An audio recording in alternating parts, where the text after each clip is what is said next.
Unapojenga barabara ya bilioni 400 unatangaza tenda. Sikiza vizuri. Tangaza tenda. Wanaomba watu mbalimbali. Mchina anaomba, Tanzania anaomba, Muhindi anaomba, China anaomba. Anashinda Mchina. Akishinda Mchina, kumbuka hiyo hela tumeikopa na sisi. Tumeikopa, sio yetu, tumekopa. Tunakopa hela, kwa hiyo tunamlipa Mchina. Kwa hiyo hela tulioikopa sisi inaenda China. Kwa sababu Mchina atanunua vifaa kutoka kwao. Mchina atanunua makatapila kutoka kwao. Itabaki hela kidogo sana ya mafundi wachache tu kuajiriwa. Alafu ukifika pale wanaofanya kazi, unakakuta Kachina kamoja tu. Wanaosuka chuma wote ni wa hapa. Wanaofanya kazi wote ni wa hapa. Ila hela yote imeenda wapi? China. Sasa ikienda China, kuna kakipande kadogo kanabaki hapa, si mawe, si mchanga, kadogo haka, si mama ntilie kupika pale, China ni, lakini hela yote imeenda wapi? China.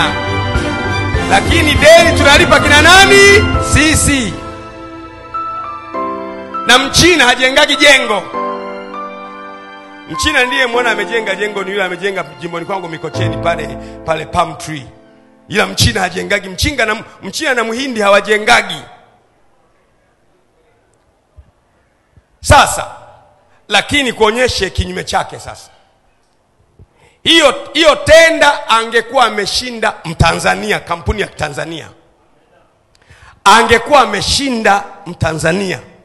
Ni kuonyeshe maeneo yake. Kwanza wahandisi wetu wa pale wa hapa kwetu. Ameajua mhandisi huyu.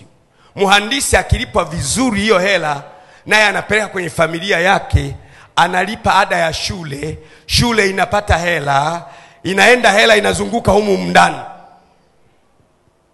Kuna kibarua mmoja anafanya kazi pale, analipwa hela, na yeye anamlipa wa bodaboda nipeleke nyumbani.